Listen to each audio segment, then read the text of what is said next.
Hello everyone, welcome back to our YouTube channel AR study classes. हम start करने वाले हैं जियो टेक्निकल इंजीनियरिंग और आज हम पढ़ेंगे अपना यूनिट नंबर फर्स्ट। ठीक, तो मैं लिख के बताने वाला हूँ। पहले एक बार सिलेबस देख ले क्या स्टार्ट करेंगे आज। तो पहला एकदम बेसिक है कि ओरिजिन एंड क्लासिफिकेशन देख लेते। पहले ओरिजिन कैसे हुआ सॉइल का, ये हम देखेंगे। ठीक, उसके बाद ये तो थ्योरी है, preview of geotechnical field of means civil engineering. ये कोई टॉपिक नहीं, उतना थ्योरी है तो अभी वैसे लिखा दे रहा हूँ। ठीक, उसके बाद है आपका क्या, सॉइल का फॉर्मेशन कैसा हुआ और ट्रांसपोर्ट कैसे होता है और डिपोजिट कैसे होता है, ये सब आपको भी मैं बता रहा हूँ। ठीक, आज हम इतना टॉपिक कवर करेंगे। उसके बाद ये आपका समझ में आएगा जब हम फेज डायग्राम समझ लेंगे तब। ठीक, तो मैं फेज डायग्राम तक आज कवर करा दूंगा इतना। उसके बाद काफ़ी रिलेशनशिप आते हैं, उनको देखेंगे। ठीक, तो चलो बिना टाइम वेस्ट किए अपने पहले यूनिट स्टार्ट करते हैं। चलिए, तो डालिए अपनी यूनिट नंबर फर्स्ट को। ठीक, यूनिट नंबर फर्स्ट, इसे कहीं कहीं जियो technical engineering and foundation design बोला जाता है, कहीं कहीं इसे सॉइल मैकेनिक्स भी बोला जाता है। ठीक, तो चलो सबसे पहले समझते हैं ये सॉइल मैकेनिक्स। जिसे सॉइल मतलब वर्ड कहाँ से आया, तो ये जो सॉइल आपका वर्ड था ये एक लैटिन शब्द से आया। कौन सा लैटिन शब्द? सोलियम। उसका अर्थ होता है अपर लेयर ऑफ अर्थ।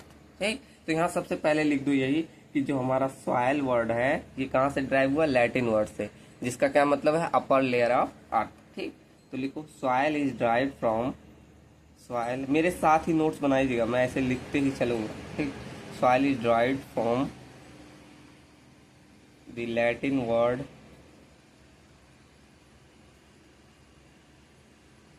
कौन सा? सोलियम, जिसका क्या मतलब होता है? Which means the upper layer of earth, the upper layer of earth.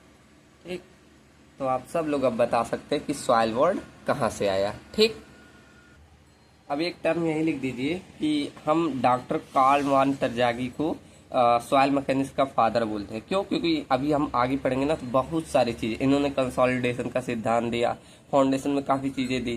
तो अभी आप जब पढ़ेंगे पूरी सॉइल मैकेनिक्स और फाउंडेशन सब पढ़ लेंगे तब आपको मालूम चलेगा क्यों इन्हें फादर ऑफ सॉइल मैकेनिक्स कहा जाता है। ठीक, तो यहाँ बस इतना लिख लीजिए कि हम डॉक्टर कार्ल वान तरजागी को, डॉक्टर कार्ल वान तरजागी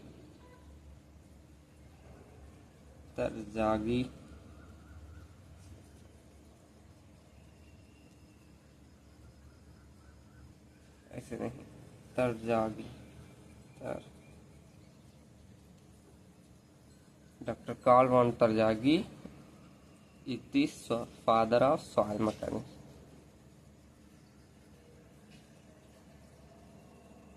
ठीक, क्यों कहा जाता है मैकेनिक्स? क्योंकि इन्होंने कंसोलिडेशन का सिद्धांत दिया था। ठीक, चलो तो ये सब अभी आगे भी पढ़ेंगे बहुत सारी चीजें, तो वहां देखेंगे। ठीक, तो इसलिए इन्हें फादर ऑफ सॉइल मैकेनिक्स कहा जाता है क्योंकि इन्होंने सॉइल मैकेनिक्स को अपना बहुत सारा योगदान दिया है। ठीक, अब इसमें बहुत सारे टर्म पूछ लिए जाते हैं, जैसे सॉइल मैकेनिक्स क्या है, मैंने अभी बोला सॉइल मैकेनिक्स। ऐसे सॉइल इंजीनियरिंग भी बोला जाता है, रॉक मैकेनिक्स भी बोला जाता है, जियो टेक्निकल इंजीनियरिंग बोला जाता है। तो इन सब का एक ही मतलब नहीं होता है, अलग अलग होता है। क्या क्या मैंने बोला एक एक पहले लिख दूं फिर सबको समझाऊंगा। ठीक, पहला मैंने बोला सॉइल मैकेनिक्स, सॉइल मैकेनिक्स। ठीक, उसके बाद मैंने बोला रॉक मैकेनिक्स, रॉक मैकेनिक्स। उसके बाद मैंने बोला सॉइल इंजीनियरिंग। ठीक, फिर मैंने लास्ट में बोला एक था जियो टेक्निकल इंजीनियरिंग। इतने सारे टर्म आते हैं, इन सबका एक मतलब नहीं होता, अलग अलग होता है। क्या होता है? सॉइल मैकेनिक्स किसे कहते हैं? जब हम क्या करते हैं, ऐसे लिखोगे कि यह विज्ञान की वह शाखा है जिसके अंतर्गत हम सॉइल पे लगने वाले फोर्सेस और उन पे बिहेवियर की स्टडी करें, उनके पार्टिकल के बिहेवियर पे स्टडी करें, तो हमारा सॉइल मैकेनिक्स कहलाता है। ठीक, ऐसे लिखते चलिए, it is the branch of science, it is the branch of science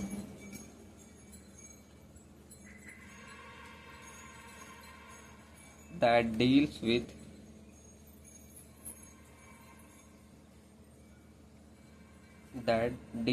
the formation of that deals with the forces and their behavior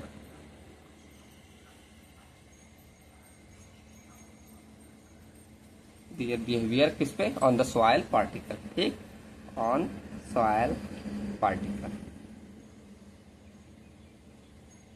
particles simple S. तो जो आपका क्या या विज्ञान की क्या शाखा कहलाती है, जिसमें उस पे लगने वाले फोर्सेस और उन पे जो सॉइल पार्टिकल पे बिहेवियर चेंज हो रहा है, वही आपका क्या कहलाता है, सॉइल मैकेनिक्स कहलाता है, ठीक। चलो, अब सेकेंड टर्म है रॉक मैकेनिक्स। अब रॉक मैकेनिक क्या होता है, या मतलब ऐसे लिख दो, या विज्ञान की वह शाखा है जिसके अंतर्गत हम क्या करते हैं, रॉक का फॉर्मेशन और डिसइंटीग्रेशन का स्टडी करते हैं, वही आपका क्या कहलाता है, रॉक मैकेनिक्स, ठीक। ऐसे शॉर्ट में लिख दो, formation and disintegration of rock. आप पूरा लिख देना, डिसइंटीग्रेशन ऑफ रॉक। ये अगर हम स्टडी करते हैं तो हमारा क्या कहलाएगा, रॉक मैकेनिक, ठीक। ऐसे अगर हम क्या लिखे, सॉइल इंजीनियरिंग, तो ये एक ब्रॉडर टर्म बोला जाता है, क्योंकि इसके अंतर्गत हम क्या आपका सॉइल मैकेनिक्स और डिफरेंट साइट कंडीशन को भी इंक्लूड करते हैं, तब आपका ये सॉइल इंजीनियरिंग कहलाता है, ठीक। तो ऐसे लिखो, it is a broader term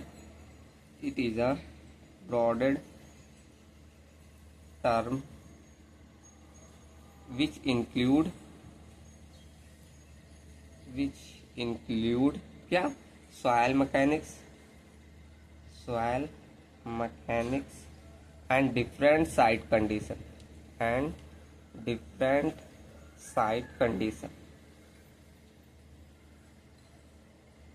ठीक। तो आपका कहलाता है सॉइल इंजीनियरिंग, ठीक। मतलब इसमें बहुत सारा आपका डिफरेंट साइट पे कैसा पार्टिकल चेंज हो रहे हैं और उस पे कौन कौन सा फोर्सेस लग रहे हैं, ये अगर आप स्टडी करते हैं तो वो आपका सॉइल इंजीनियरिंग कहलाता है, ठीक। ऐसे आपका एक टर्म आता है जियो टेक्निकल इंजीनियरिंग।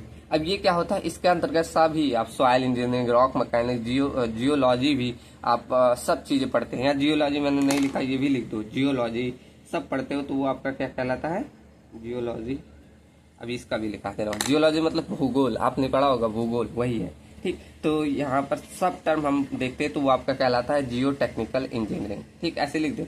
पहला आप क्या इसमें देख लो, जैसे सॉइल इंजीनियरिंग देख रहे हैं आप, इसमें सॉइल मैकेनिक्स देख रहे हैं, सॉइल मैकेनिक्स, आप इसमें रॉक मैकेनिक्स देख रहे हैं, रॉक मैकेनिक्स, आप इसमें जियोलॉजी, ये सारे टर्म मिला के एक इसे अम्ब्रेला टर्म बोला जाता है, ठीक। तो ये सब मिलके हमारा क्या बनाता है, जियो टेक्निकल इंजीनियरिंग।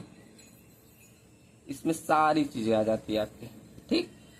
अब जियोलॉजी क्या कहलाता है, या विज्ञान की वह शाखा है जिसके अंतर्गत हम स्ट्रक्चर का कैसे स्ट्रक्चर कैसे बन रहा है अर्थ पे, उसकी स्टडी करते हैं, तो हम उसे भूगोल कहते हैं, यानी जियोलॉजी कहते हैं, ठीक। तो ऐसे लिख देना, it is the branch of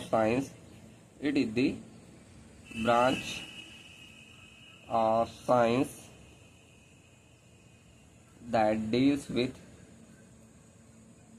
that deals with the formation of structure of earth, ठीक। इसमें हम क्या कर रहे हैं, जो आपका कैसे फॉर्म होता है स्ट्रक्चर, अर्थ का स्ट्रक्चर, उसकी अगर स्टडी करते हैं तो वो हमारा जियोलॉजी कहलाता है, ठीक। अब आपके सिलेबस में एक पहला टॉपिक था कि कौन कौन से मेजर आपके प्रॉब्लम्स आते हैं इन जियो टेक्निकल फील्ड में, कौन कौन से। तो आप ऐसे हेडिंग डाल के लिख दो, major field problem in geotechnical engineering. अभी हम सिर्फ प्रॉब्लम लिखेंगे, स्टडी हमें आगे धीरे धीरे आप करते जाएंगे तो हाँ आपको मालूम चलेगा, ठीक। तो major field problem in geotechnical engineering, ये कोई हेडिंग नहीं थी, बस लिखा दे रहा हूँ, ठीक। देखो क्या होता है, सबसे पहला देखो सेटलमेंट हो जाता है, सीयर फेलियर हो जाता है, बियर फेलियर, ये सब की स्टडी हमें आगे करनी है, बस यहाँ नाम जानते चले जाओ, ठीक। जैसे पहला हमें पढ़ना है सेटलमेंट, सेटलमेंट। अब इसमें कौन कौन सा होता है, ऐसे लिख दो, सेटलमेंट ऑफ फाउंडेशन। या आपका सॉइल का भी सेटलमेंट होता है, ऐसा नहीं सिर्फ फाउंडेशन का। तो इसमें जब सॉइल में अभी हम पढ़ेंगे, जैसे 3 प्रकार का होता है, एक इमीडिएट सेटलमेंट, एक आपका इमीडिएट, ये डबल एम रहेगा, ठीक, इमीडिएट, एंड सेकंड आपका सेकेंडरी कंसोलिडेशन, इसे लिख दो, और सेकेंडरी नहीं, कंसोलिडेशन बोला जाता है, कंसोलिडेशन, एंड इसे बोला जाता है सेकेंडरी कंसोलिडेशन।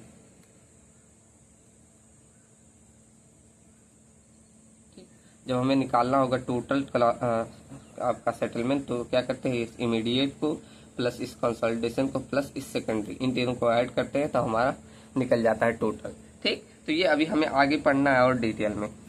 और आपके बस यहाँ जानते जाइए कौन कौन से प्रॉब्लम आते हैं। पहला हमने सीखा कौन सा, सेटलमेंट आ जाता है। सेटलमेंट मतलब आपका सॉइल धीरे धीरे बैठने लगता है नीचे, क्यों, अपना मतलब वॉल्यूम चेंज करने लगता है, उस पर जब फोर्सेस लगते हैं, इस सभी कारण से। अभी हमें और डिटेल में इसको पढ़ना है, सभी फेलियर आएंगे। ठीक, सेकंड आता है आपका बियरिंग कैपेसिटी फेलियर। अब ये भी 3 प्रकार से हम पढ़ेंगे, बियरिंग कैपेसिटी फेलियर,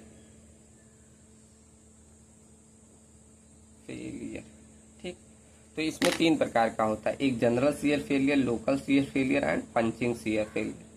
ठीक, तो ऐसे शॉर्ट में लिख दो, general shear failure, local shear failure and third is punching shear failure. ये तीनों आप फाउंडेशन जब अभी हम पढ़ेंगे, तो फाउंडेशन अगले सेम में आप पढ़ेंगे तब वहां देखेंगे। ठीक, तो इतना जानिए, ये बियरिंग कैपेसिटी फेलियर होता है। थर्ड ऐसे आता है स्लोप का फेलियर, थर्ड हमारा ऐसे लिख दो, स्लोप फेलियर। ठीक, स्लोप फेलियर। ऐसे आपका रिटेनिंग वाल बनाते हैं, उसमें फेलियर आता है, सही पे जाता है, बहुत सी चीजें आते हैं, मैं 2-4 बस ही लिख रहा हूँ। आपका रिटेनिंग वाल फेलियर, रिटेनिंग वाल फेलियर। ठीक, एक और लिख दो बस, सीपेज। सीपेज क्या होता है, पानी का रिसाव होता है नीचे, तो उससे भी आपका अचानक सेटल कर सकती है फाउंडेशन या आपकी सॉइल। ठीक, तो बहुत सारे फेलियर आते हैं, प्रॉब्लम्स आते हैं, तो आगे हम देखेंगे डिस्कस। ये कोई टॉपिक नहीं था, बस ऐसे बता दिया कौन कौन से फेलियर आता है। अब चलो, अब आपका मेन इंपॉर्टेंट टॉपिक स्टार्ट होता है, इस सॉइल का ओरिजिन कैसे हुआ। ठीक, origin of soil, origin of soil. ठीक, तो ये कैसे होता है, आपका फिजिकल और केमिकल वेदरिंग होता है रॉक का, उसी से आपका सॉइल का फॉर्मेशन होता है। कैसे, अभी देखो, जैसे ये आपका पहाड़ है। ठीक, अब इस पे क्या हुआ आपका, मैं पहले बता रहा हूँ फिजिकली वेदरिंग। आपका क्या हुआ, फिजिकल कैसे हुआ, बाय एयर द्वारा, बाय रेन द्वारा, जो फिजिकली इस पे फोर्स लगाए। जैसे अब आपका बारिश हुआ, तो इस पे ऐसे काफी तेज इम्पैक्ट पड़ता होगा कि नहीं, ऐसे काफी बार बारिश हुई तो इम्पैक्ट तो जरूर पड़ेगा कि नहीं, ऐसे लिख दो, बाय एयर द्वारा, बाय एयर या रेन, ऐसे कुछ भी, कोई फिजिकल एजेंसी मान लो, ऐसे कोई इस पे पेड़ ही आपका उग गया, ऐसे मान लो कोई पेड़ ही उग गया, तो यहाँ से इसकी आपकी जो इसकी जड़ है वो इस पे प्रेशर डाल के ऐसे निकाल देंगे। तो इस द्वारा फिजिकल एजेंसी द्वारा इसमें थोड़ा थोड़ा ऐसे क्या करेगा, पहाड़ टूट के इंटीग्रेट होगी, जिससे हमें क्या क्या बोलेंगे, ऐसे इरोजन, ऐसे निकलेंगे कि नहीं।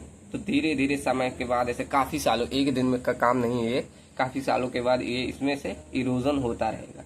क्या बोलेंगे, इरोजन। ठीक, अब ये इरोड हो गई, तो यहाँ से क्या होता है, बाय एयर द्वारा, बाय वाटर द्वारा, ये यहाँ से ऐसे ट्रांसपोर्ट होने लगती है, ऐसे एक स्थान से दूसरे स्थान जाने लगेंगे। कैसे, बाय एयर द्वारा, आपका चाहे पानी बारिश आया उससे बहने लगी, तो ऐसे एक स्थान से दूसरे स्थान पे ये जाने लगेगी, जाएगी ना, तो इसे बोला जाएगा ट्रांसपोर्टेटेड सॉइल, ट्रांसपोर्टेटेड सॉइल। ठीक, फिर क्या हुआ, काफी समय के बाद ऐसे एक जगह वो जहां स्थान पाएगी रुकने का सॉइल, ऐसे पानी में बहते जाएगा, फिर एक जगह कहीं ना कहीं तो आपका ऐसे रुकेगा, फिर ऐसे मान लो ऐसे एक जगह इकट्ठा होते जाएगा, जिसे बोला जाता है डिपोजिशन। ठीक, डिपोजिशन। अब ऐसे काफी सालों के बाद आप देखेंगे उस जगह पे जहाँ ये इकट्ठा होने का मौका मिल रहा है इसको, फिर धीरे धीरे इसे काफी सालों के बाद ये ऐसे एक पहाड़ जैसा छोटा सा शेप लेने लगेगी, जिसे बोला जाता है अपहीवल। अपहीवल, ठीक। तो ऐसे एक बोला अपहीवल मतलब टीला, एक तरह एक टीला बनाने लगेगा ये, ठीक। तो काफी समय के बाद यही टीला पहाड़ जैसा रूप ले लेगा। तो इस तरह आपका एक साइकिल चलता है जिसे बोला जाता है पेडोजेनेसिस।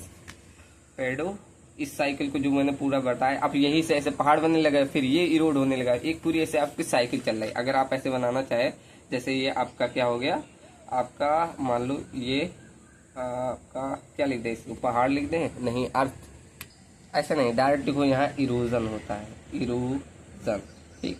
इरोजन होके ये क्या होता है, ट्रांसपोर्टेट होगा, ठीक। ट्रांसपोर्टेट सॉइल, ठीक। फिर वहां से क्या होता है, ये एक जगह इकट्ठा होता है जिसे बोला जाता है डिपोजिशन। फिर वहां से ये अपहीवल, एक टीला बनाने लगता है, अपहीवल। फिर यही जो टीला बना, ये कुछ समय के बाद ये भी आपका क्या होगा, इंटीग्रेट होने लगेगा, डिसइंटीग्रेट होने लगेगा, ठीक। तो ऐसा कुछ आपका एक साइकिल चलता रहता है, ठीक। तो इस ओरिजिन को हम बोलते हैं पेडोजेनेसिस, पेडोजेनेसिस। अब इस पेडोजेनेसिस का मतलब क्या होता है। पेडो मतलब होता है अर्थ, पेडो मतलब अर्थ, और जेनेसिस मतलब होता है आपका कैसे ओरिजिन हुआ या जन्म हुआ, ओरिजिन या जन्म, ठीक। या बर्थ लिख दो आपका, कैसे आपका सॉइल का जन्म हुआ है, ये हमारा पूरा साइकिल चलता है, इसे बोला जाता है पेडोजेनेसिस। और इस पूरी साइकिल को हम जियोलॉजिकल साइकिल भी बोले जाते हैं। इसे नोट पॉइंट पे लिख लो, नोट में लिख लेना। अब थ्योरी पूरा लिख सकते हैं आप, इसमें थ्योरी अगर बनाने का आपका 7 नंबर में आए तो आप खुद लिख सकते हैं। अभी हम पढ़ते हैं ये भी कि ये जो आपका डिसइंटीग्रेशन हुआ दो एजेंसी से हुआ, कौन सा, आपका पहला फिजिकल एजेंसी से होती है और दूसरा केमिकल, अभी देखेंगे, ठीक। पहले ये लिखो, the paedogenesis cycle, the paedogenesis cycle is also known as geological cycle, ठीक। तो इस पूरी साइकिल को हम जियोलॉजिकल साइकिल भी बोलते हैं। अब चलो हेडिंग डालो कि ये हमने देखा कि ये सॉइल का जो होता है डिसइंटीग्रेशन होता है, या जैसे वेदरिंग बोल दो, वो कैसे होता है। ये दो चीज मैंने बोली, एक आपका फिजिकल वेदरिंग होता है, एक केमिकल, ठीक। तो यहाँ हेडिंग डालोगे weathering of soil, weathering, sorry मैं सॉइल बोल रहा हूँ, वेदरिंग ऑफ रॉक लिखना है, वेदरिंग ऑफ रॉक। अब इसका मतलब इसमें दो चीजें मैंने बताई, एक आपका होता है फिजिकल वेदरिंग, एक आपका होता है केमिकल वेदरिंग। पहला हेडिंग डालना फिजिकल वेदरिंग,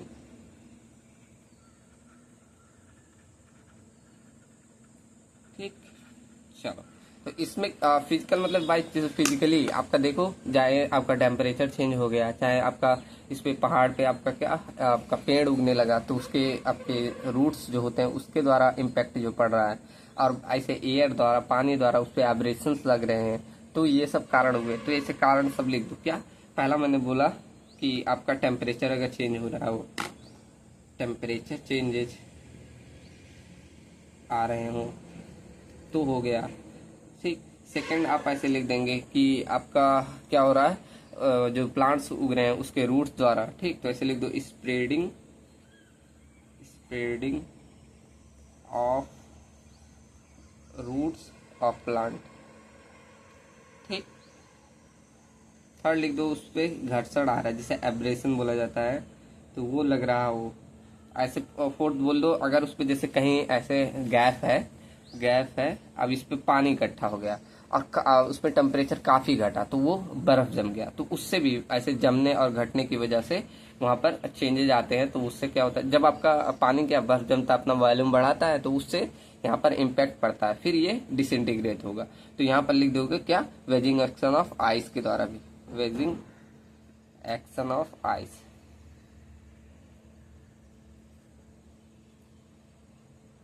ठीक। तो ये सारे रीजन है, आप और भी अपने मन से बहुत सारे लिखते हैं। तो ऐसे ये सारी फिजिकल एजेंसी है जिससे आपका क्या वेदरिंग होता है। अब इससे चेंजेस क्या आता है एक नोट पॉइंट में पूरा लिखना, तो नोट लिखना, नोट पॉइंट, नोट। अब क्या क्या नोट पॉइंट है कि अगर आपका फिजिकल वेदरिंग हो रहा है तो उसमें मिनरलॉजिकल कंपोजिशन, जो उसके मिनरल्स है वो सेम टू सेम रहेंगे, कोई चेंजेस नहीं आएगा। और इसमें जो भी पार्टिकल आपका बनेगा वो कोर्स ग्रेन पार्टिकल बनेगा, ठीक। जैसे शेप में देखेंगे राउंडेड बनेगा, एंगुलर बनेगा, आपका ऐसे सब एंगुलर बन सकता है, तो ऐसे बहुत सारी साइजेज आपकी बनेगी। और लेकिन अभी वही हम केमिकल पढ़ेंगे तो उसमें मिनरलॉजिकल कंपोजिशन चेंज हो जाएगा और जो पार्टिकल बनेंगे वो बहुत छोटे छोटे बनेंगे। और इसका शेप जनरली आपका रेक्टेंगल, सॉरी सर्कुलर माना, सर्कुलर नहीं स्पेरिकल माना जाएगा, एकदम छोटे छोटे, ठीक। चलो तो ये अभी इसमें लिखो, due to physical weathering, due to physical weathering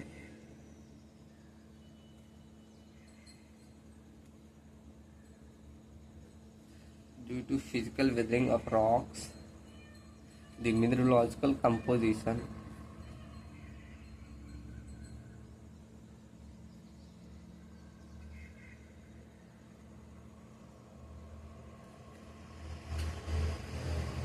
does not change, ठीक।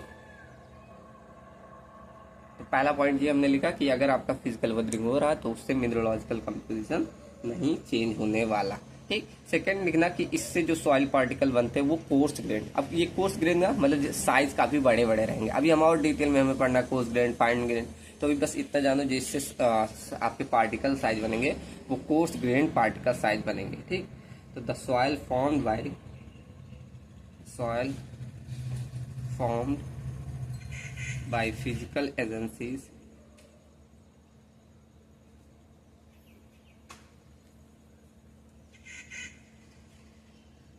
are coarse grained soil, ठीक। चलो और ऐसे लिख दो थर्ड कि इससे जो बनेंगे शेप इसमें कैसा होगा, the shape of particle, the shape of particle can be rounded, angular, ऐसे सब राउंडेड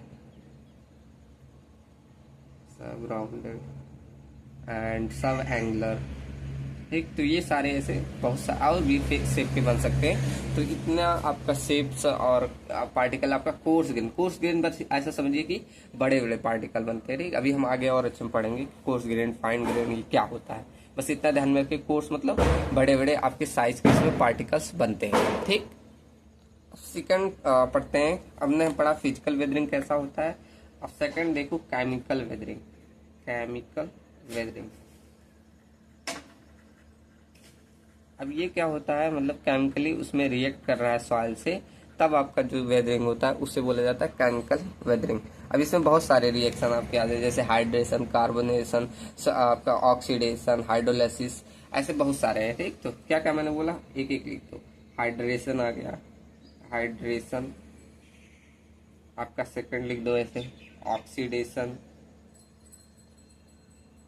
थर्ड लिख दो आपका ऐसे, क्या लीजिए, कार्बोनेशन फोर्थ लिख दो इसे, हाइड्रोलिसिस। बहुत सारे और भी टर्म है, जैसे लीचिंग आउट ऑफ सॉल्ट एक होता है, क्या मैंने बोला, हाइड्रेशन, ऑक्सीडेशन, कार्बोनेशन, हाइड्रोलिसिस,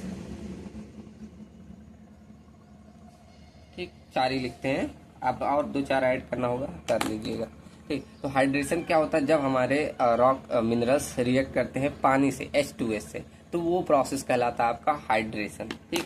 तो यहाँ लिखेंगे rock minerals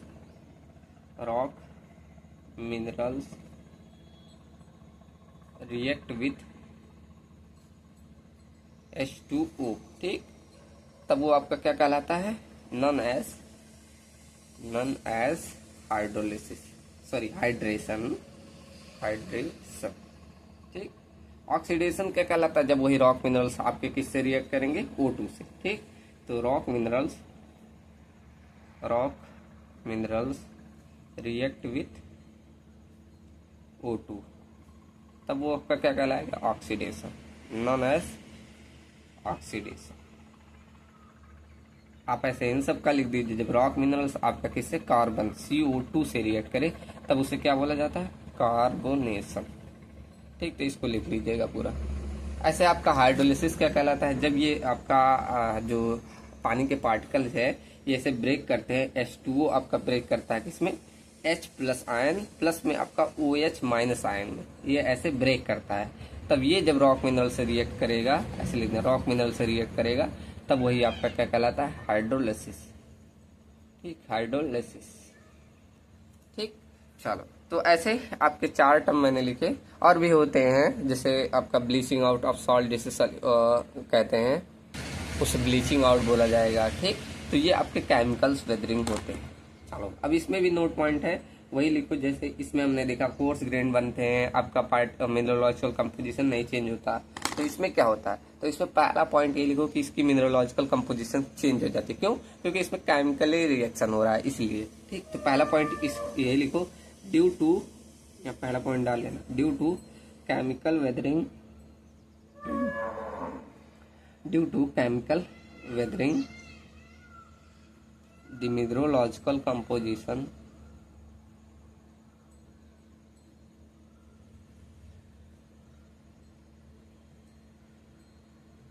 of soil changes। ठीक, चेंजेस, तो वो आपका बदल जाएगा।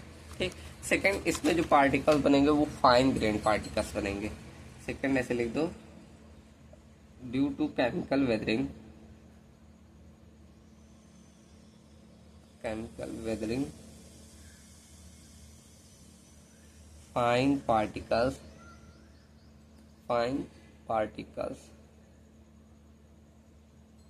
will form।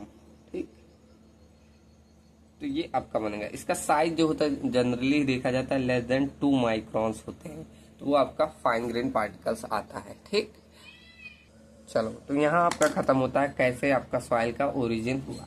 अब सेकंड देखते हैं, ट्रांसपोर्टेट, ऐसे एक जगह से दूसरी जगह ट्रांसपोर्टेट होता है। तो ये लिखो heading, transportation of soil, transportation of soil.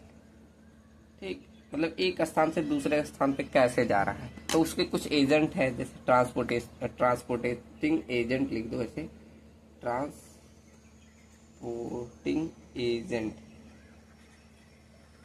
कौन कौन से ऐसे एजेंट है जिससे ये ट्रांसपोर्टेट होगा।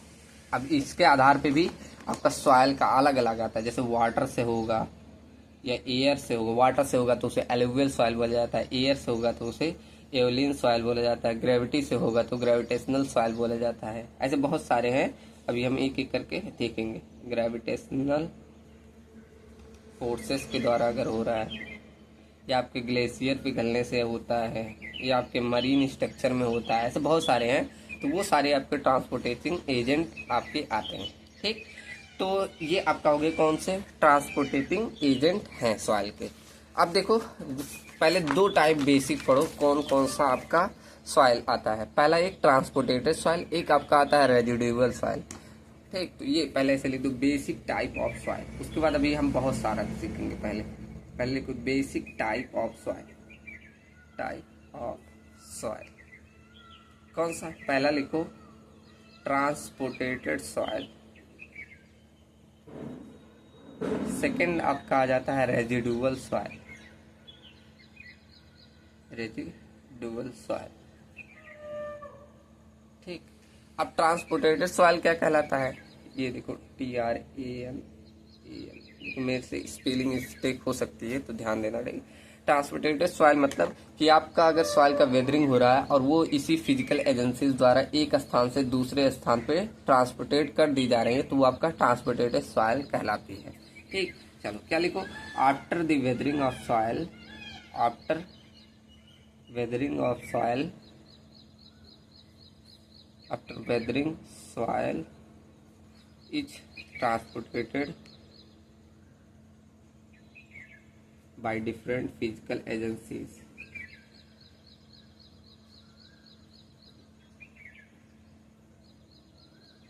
ठीक, फिजिकल एजेंसीज। अभी हमने जो पढ़ा, अगर वो एक स्थान से दूसरे स्थान पे ट्रांसपोर्टेट कर दे रही है तो आपका ट्रांसपोर्टेटेड सॉइल कहलाती है। लेकिन रेजिडुअल, रेजिडुअल मतलब वेदरिंग हुआ और वहीं पर इकट्ठा हो गए तो उसे रेजिडुअल सॉइल बोला जाता है। ठीक, तो ऐसे लिखो, after the weathering of soil, after the weathering of soil, if soil is retained over it, retained over it parent rock, parent मतलब जहाँ पर वही पुराना रॉक था वहीं पर ही parent rock, then it is known as, then it is known as, अभी एक बार मैं और समझा दूंगा, नॉन एज रेजिडुअल सॉइल। ठीक, रेजिडुअल सॉइल। अब इसका मतलब क्या हुआ कि जब आपका वेदरिंग हुआ और वहीं पर रिटेन मतलब वहीं पर रुक गया जहां पर पहले था। ठीक, तो यहाँ पेरेंट रॉक लिखना, पेरेंट रॉक ओवर देन। ठीक, तो वहीं पर जहां पर पहले था वहीं पर ये वेदरिंग होकर इकट्ठा हो गया तो उसे रेजिडुअल सॉइल बोला जाता है। ठीक, चलो अब देखो एक नोट पॉइंट लिखना कि हमारा जो रेजिडुअल सॉइल की इंजीनियरिंग प्रॉपर्टी होती है वो बेटर होती है कंपेयर टू ट्रांसपोर्टेटेड सॉइल का। क्यों, अभी बता रहा हूँ। तो यहाँ पहले लिख लो नोट पॉइंट में कि इंजीनियरिंग प्रॉपर्टीज, ऐसे लिख लो, residual soil have better engineering properties, have better engineering properties than transported soil।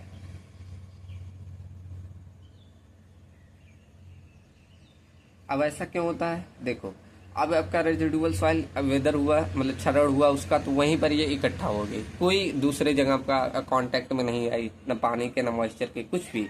लेकिन आपका वेदरिंग सॉइल एक स्थान से दूसरे स्थान पे जा रहा है, उसमें धूप सा लग रहा है, उस पर क्या आ रहा है, पानी लग रहा है, मॉइस्चर चेंज हो रहा है, तो इससे क्या होगा, उसकी आपकी जो भी स्ट्रक्चर है उसका चेंज आ जाता है। लेकिन रेजिडुअल का कुछ नहीं, तो इसलिए बोला जाता है रेजिडुअल की इंजीनियरिंग प्रॉपर्टीज अच्छी होती है कंपेयर टू ट्रांसपोर्टेटेड सॉइल। ठीक, चलो अब यहाँ बहुत सारी आपको डिफिनीशंस लिखनी है, जैसे कि आपका अगर सॉइल ट्रांसपोर्टेड हो रहा बाई आपका वाटर से तो उसे एलुवियल सॉइल, जिसे जलोढ़ मृदा बोला जाता है। ठीक, तो अगर वो वाटर से एक जगह से दूसरे स्थान पर ट्रांसपोर्टेड होके आता है तो उसे जलोढ़ मृदा या एलुवियल सॉइल बोला जाता है। आपने सुना होगा गांव में अगर बिलोंग करते हैं, आपके आसपास नदियां होंगी तो नदियों पे जो ऐसे किनारे मिट्टी, कहते हैं नहीं हर सीजन बाढ़ आती है तो मिट्टी आती है वहां से, तो उसकी मिट्टी और उपजाऊ हो जाती है, क्यों, वो उसी को हम जलोढ़ मृदा बोला जाता है। ठीक, तो ऐसे हम बहुत सारे डिफिनीशन लिखेंगे, ऐसे हेडिंग डालते चलिएगा कि एक चार्ट में लिखा दो, एक डिफिनीशन में लिखा दे रहा हूँ उसके बाद सबका ऐसे नेम लिखा दूंगा चार्ट में, सब आप ऐसे बना लेना। ठीक, जैसे लिखो, पहला लिखो soil, soil formed by transportation of, formed by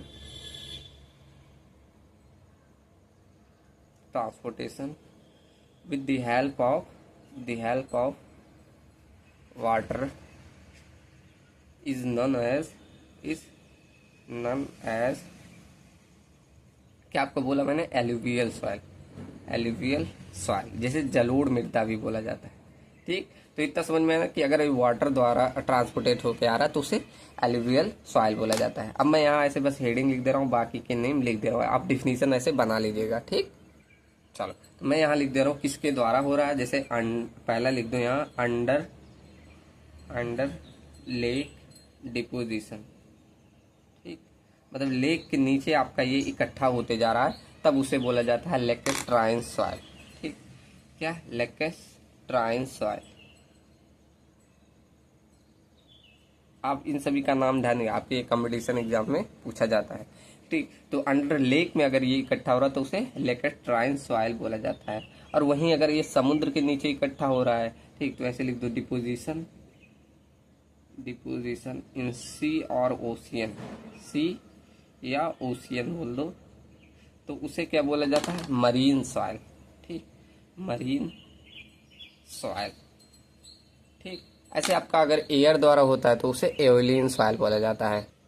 ठीक, तो यहाँ लिख दो थर्ड, अगर ये आपका एयर द्वारा होता है तो उसे एओलियन सॉइल बोला जाता है, एओलियन सॉइल। ठीक, इसके एग्जाम्पल दो आते हैं, एक बोला जाता है लुइस, एक आता है सैंड ड्यून्स। सैंड ड्यून्स मतलब रेत के टीले। ठीक, तो ऐसे लिख दो लुइस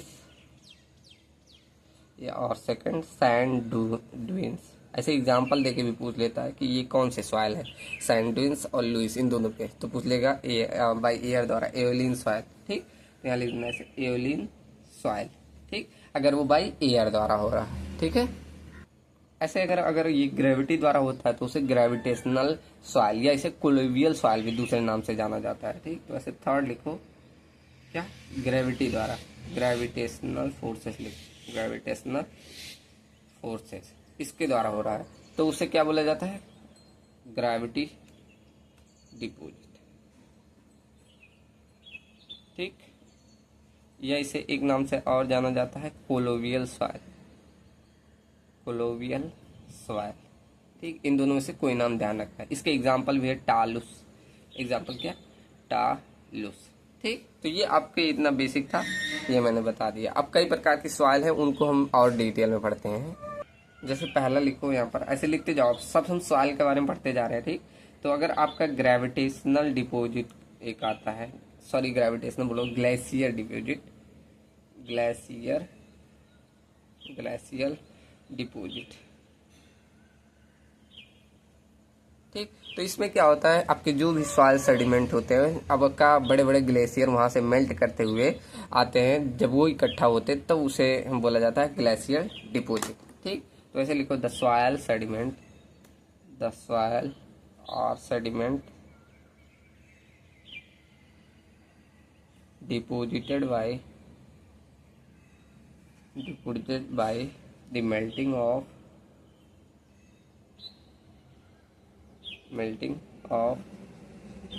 वाटर, कहाँ से, from glacier is known as glacier deposit, glacier deposit. ठीक, अब देखो कैसे, ये आपका मान लो एक बड़ा सा ग्लेशियर है, पहाड़ का बना हुआ ग्लेशियर है। ठीक, तो ये आपका क्या करता है, आपके आप देखो ग्लोबल वार्मिंग आ रही है ना, कहते हैं ग्लेशियर आपके पिघल रहे हैं, तो वैसे ही आपका पिघल रहा है, तब आपका जो ऐसे सॉइल सेडिमेंट्स एक स्थान से दूसरे स्थान पे जाता है, तो वही आपका क्या कहलाता है, ग्लेशियर डिपॉजिट। ठीक, तो इसमें बहुत सारे टर्म आते हैं, जैसे आपका अगर सॉइल यहाँ से मतलब ग्लेशियर आपका पिघला और यहीं पर इकट्ठा हो गया, तो इसे बोला जाता है टर्मिनल मोरेन, टर्मिनल मोरेन। ठीक, अगर लेकिन अगर ये थोड़ा सा ऐसे आपका ग्लेशियर यहाँ से यहाँ पर ऐसे इकट्ठा हुआ, तो इसे बोला जाता है आउटवाश। ऐसे बहुत सारे टर्म है इसमें, आउटवाश। लेकिन ऐसे यहीं पर थोड़ा सा इधर आता है तो इसे टिल बोला जाता है। ऐसे बहुत सारे टर्म है इधर आसपास, तो इसे टिल बोला जाता है। और लेकिन यही आपका धीरे धीरे समय के बाद आपका इधर से ऐसे इकट्ठा होके मतलब पिघलते पिघलते थोड़ा सा ड्रिफ्ट कर गया, तो उसे बोला जाता है ड्रिफ्ट, मतलब ड्रिफ्ट ही ऐसे नाम दे दिया जाता है कि यहाँ से ऐसे थोड़ा सा इधर आ गया, तो उसे बोला जाता है ड्रिफ्ट। ठीक, चलो, तो ये सारे टर्म आते हैं इसमें। अब क्या लिखा हूँ इनका, बस इतना जानना कि ये सब क्या पिघलने की वजह से यहीं आसपास इकट्ठा हुआ, तो उसे टर्मिनल मोरेन, मतलब स्लाइटली थोड़ा सा चेंज आ रहा है। ठीक, टिल क्या हो रहा है, वहीं पर इकट्ठा है, जहां पर पिघला वहीं तुरंत ही आपका इकट्ठा हो जाता है, तो उसे टिल बोला जाता है। ठीक, आउटवाश क्या होता है, ऐसे यहाँ से पिघला और थोड़ी दूर जाकर आपका इकट्ठा होता है, तो उसे ऐसे फ्रंट साइड में बोला जाता है, फ्रंट साइड में इकट्ठा होकर थोड़ा पिघल के जाता है, तो उसे आउटवाश बोला जाता है। ड्रिफ्ट क्या होता है, धीरे धीरे आपका ऐसे ग्लेशियर ड्रिफ्ट करने लगता है, मतलब एक स्थान से दूसरे स्थान पर खिसकने लगता है, तो उसे ड्रिफ्ट बोला जाता है। ठीक, तो ये सारे टर्म आते हैं, आप लिख लीजिएगा अपने लैंग्वेज में। ठीक, चलो, तो और भी अभी बहुत सारे हैं, तो मैं इसलिए थोड़ा थोड़ा लिखा दे रहा हूँ सबका। अब ऐसे दो सॉइल आपके आते हैं इंपॉर्टेंट, ब्लैक कॉटन सॉइल, आपका एक बेंटोनाइट सॉइल। ठीक, तो दोनों को लिखिए, क्या, ब्लैक, सॉरी पहला बेंटोनाइट लिखो, बेंटोनाइट, बेंटोनाइट सॉइल, फिर अभी हम पढ़ेंगे black cotton soil.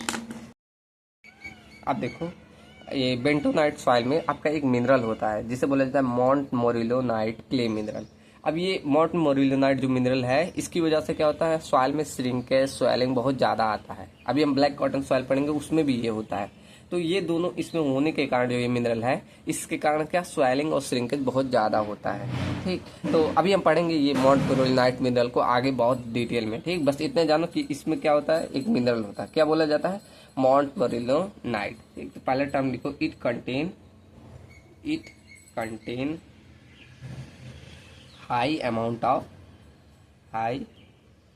Amount of montmorillonite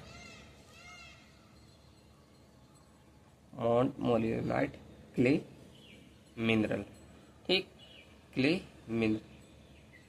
ठीक, तो इसी मिनरल की वजह से क्या हो रहा है, इसमें स्वेलिंग और श्रिंकेज होते हैं। ठीक, तो सेकंड लिख दो, its swelling and shrinkage characteristic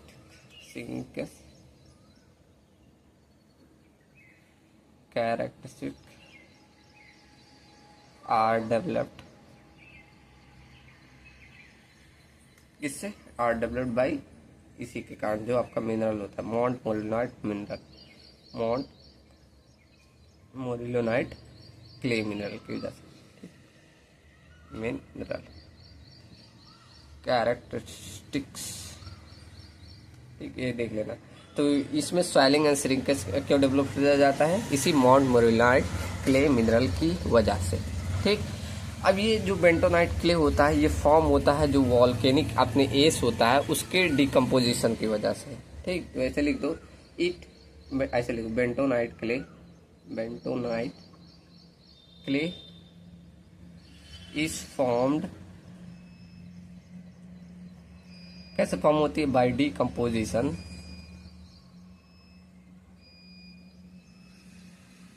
गलत लिखा है, डिकम्पोजिशन ऑफ वॉल्केनिक एस। ठीक, वॉल्केनिक एस, इसके डिकम्पोजिशन से, ये डिकम्पोजिशन इसकी वजह से ये आपका फॉर्म होता है, कौन सा, बेंटोनाइट क्ले। ठीक, इसका यूज अभी हम देखेंगे काफी, जब आप ड्रिलिंग पढ़ेंगे तो वहां पे यूज किया जाता है। जब आप कोई मतलब ड्रिल करके से होल बनाते हैं ना, तो वहां पर हम बेंटोनाइट क्ले ऐसे लगाते चलते हैं। ठीक, तो ऐसे लिख दो, it is also used as drilling mud. ठीक, चलो, तो ये आपका कौन सा हो गया, बेंटोनाइट क्ले। अब सेकंड पढ़ो, black cotton soil. Black cotton soil. ठीक, अब आपने सुना होगा जो काली मिट्टी होती है उसमें आपके कपास की खेती होती है, सुना होगा तो अच्छी बात, नहीं तो ध्यान रख लो कि ये हमारी जो सुटेबल होती है, ये कॉटन कल्टीवेशन के लिए सुटेबल होती है। ठीक, तो ऐसे लिख दो, सुटेबल फॉर कॉटन कल्टीवेशन। ठीक, सेकंड, इसमें भी हमारा high amount of montmorillonite clay mineral होता है। ठीक, तो यहाँ लिख दो, बस शॉर्ट में से लिख दे रहा हूँ, हाई अमाउंट ऑफ मोंटमोरिलोनाइट गलत लिख रहा हूँ, मोंटमोरिलोनाइट क्ले मिनरल। ठीक, ये आपका होता है, इसकी वजह से होने से आपका स्वेलिंग एंड श्रिंकेज आता है। बस ऐसे शॉर्ट में लिख दो, स्वेलिंग एंड श्रिंकेज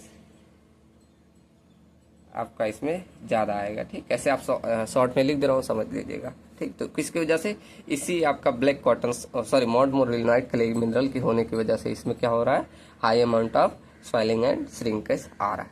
ठीक, अब ये इसका फॉर्मेशन कैसे होता है, तो ये आपने बेसाल्ट रॉक पढ़ा होगा, ट्राइप रॉक पढ़ा होगा, इन सबके डिकम्पोजिशन से ये फॉर्म होता है। ठीक, तो ऐसे लिख दो, इट इज फॉर्म्ड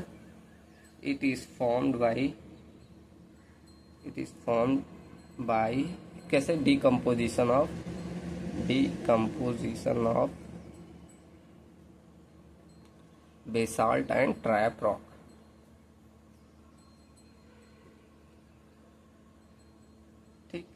इन सबके डिकम्पोजिशन से आपके क्या बनता है, ब्लैक कॉटन सॉइल, सॉरी हाँ, आपका डिकम्पोजिशन से आपका क्या बनेगा, ब्लैक कॉटन सॉइल।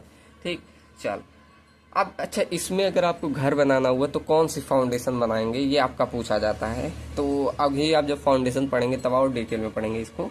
हम जब भी ब्लैक कॉटन सॉइल में, इसमें श्रिंकेज स्वेलिंग ज्यादा हो रही है, तो इसके लिए हम बनाते हैं अंडर रिम्ड पाइल। क्या बनाते हैं, अंडर रिम्ड पाइल, कुछ ऐसी होती है। ये सिंगल बल्ब, डबल बल्ब ऐसे दोनों हो सकती है, ऐसे डबल बल्ब भी होती है, इसे बल्ब बोला जाता है।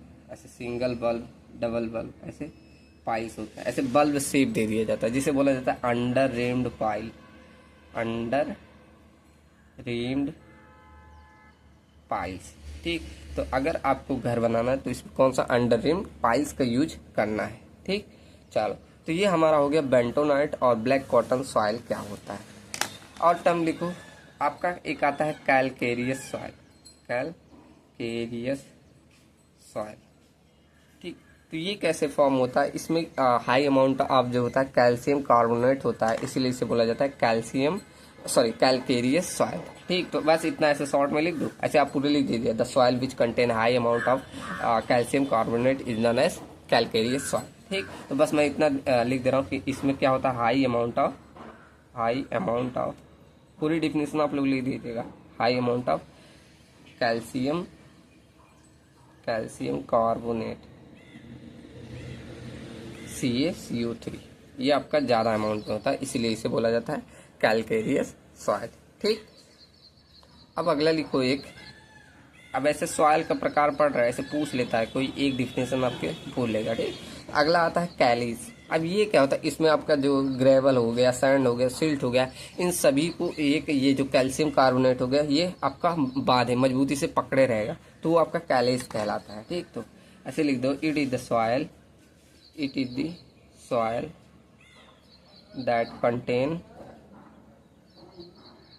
that contain gravel, sand and silt cemented by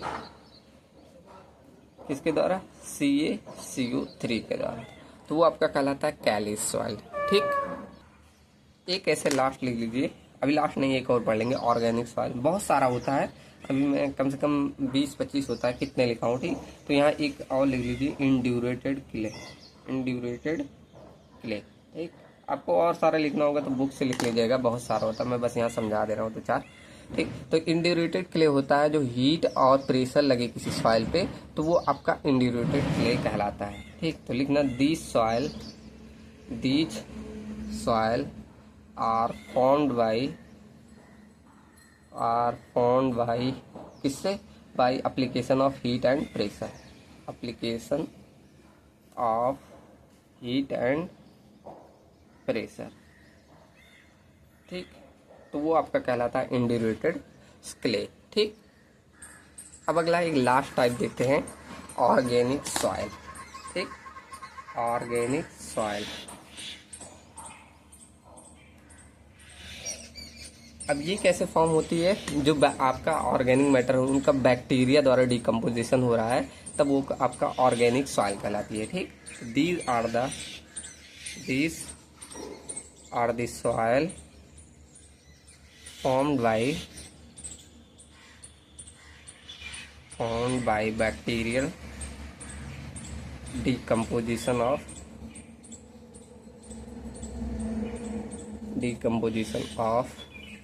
किसका, वेजिटेशन या प्लांट्स, इन सभी का बैक्टीरियल डिकम्पोजिशन हो रहा है, तब उसका जो आपका सॉइल फॉर्म होता है तो उसे ऑर्गेनिक सॉइल कहलाता है। ठीक, इसके एग्जांपल आप भी लिख सकते हैं, एग्जांपल में जैसे मक, पीट, ह्यूमस। ठीक, अब मक क्या होता है, अब इसको भी पूरा से समझ लो, मक क्या होता है आपका, पीट क्या होता है आपका, ह्यूमस क्या होता है। ठीक, तो मक क्या होता है, इसमें इनऑर्गेनिक और ऑर्गेनिक दोनों अगर सॉइल रहे तब उसे मक सॉइल बोला जाता है। ठीक, ऐसे लिखो, इट कंटेन क्या, इनऑर्गेनिक एंड ऑर्गेनिक दोनों चीज, inorganic as well as organic matter. ठीक, तो वो आपका क्या कहलाता है, मक सॉइल। और पीट क्या कहलाता है, जो फुली पूरा तरह से आपका सिर्फ ऑर्गेनिक सॉइल हो, तो उसे बोला जाता है पीट सॉइल। ठीक, तो it is the organic soil which is fully decomposed।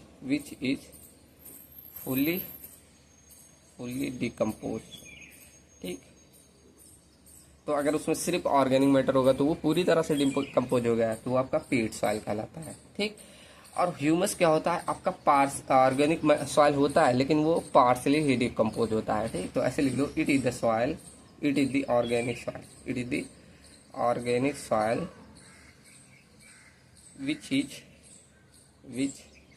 Is partly decompose, पूरी तरह से नहीं होगा, ठीक, decompose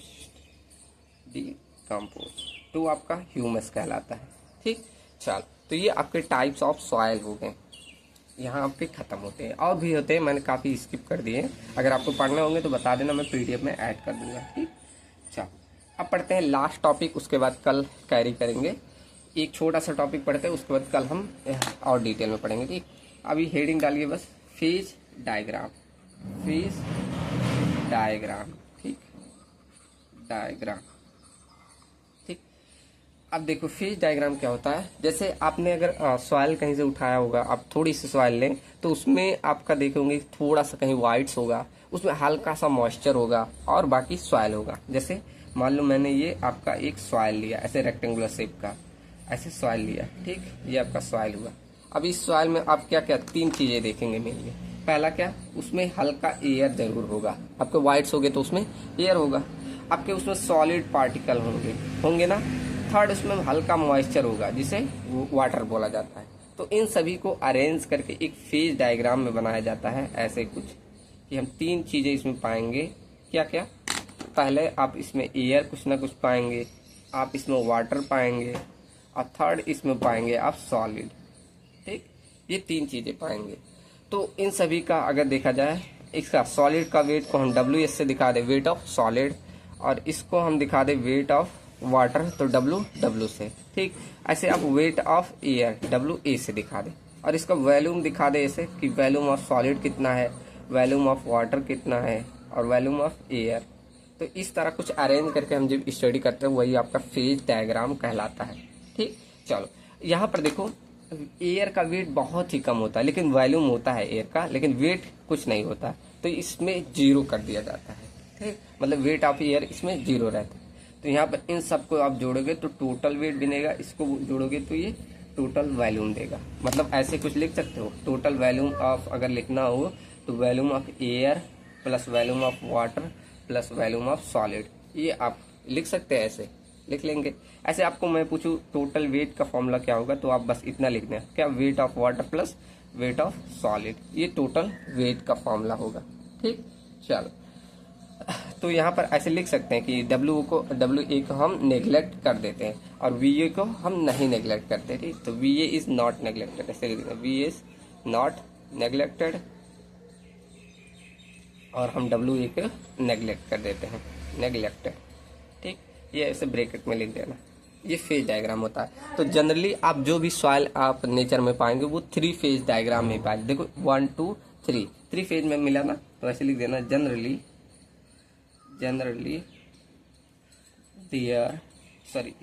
three phase system is observed in nature, ठीक।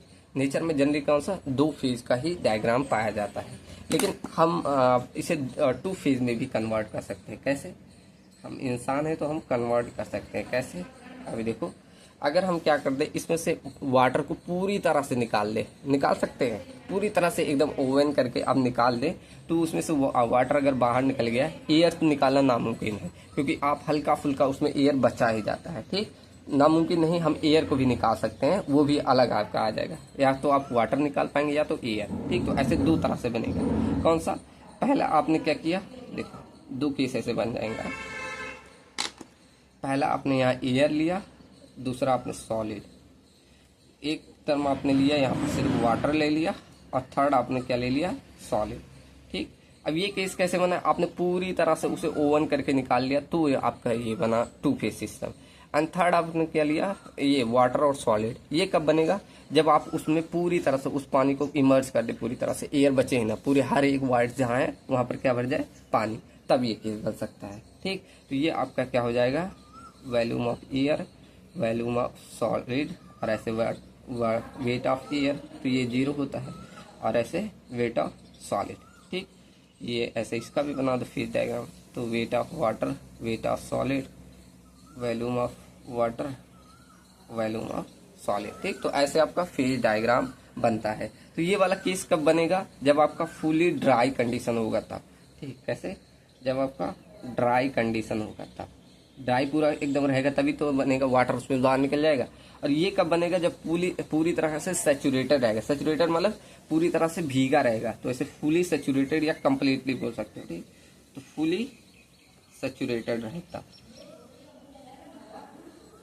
ठीक, तब ये बनता है। चलो समझ में आया ना।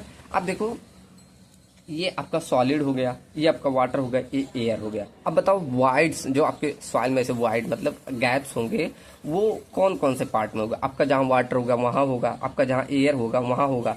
तो मैं इसे क्या ऐसे लिख सकता हूँ, इतने टर्म को, एयर और वाटर, इन दोनों को अगर ऐसे लिख सकता हूँ कि ये वॉल्यूम ऑफ वाइड हो सकते हैं, मतलब ये दोनों मिला के वाइड्स ही तो रहते हैं। तो क्या मैं एक यहाँ फॉर्मूला लिख दूं कि volume of void equal to क्या, volume of air plus volume of water. किसी को दिक्कत, ये फॉर्मूला आप ध्यान रखना, अभी ये आगे यूज होगा। क्या, volume of void equal to volume of air plus volume of water.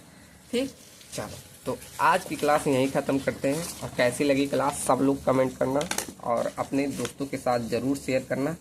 कल हम पढ़ेंगे वाटर कंटेंट के बारे में और बहुत सारे फॉर्मूले पढ़ेंगे, तो कल के लिए रेडी रहना। ठीक, चलो मिलते हैं नेक्स्ट वीडियो में। Thank you and thanks for watching.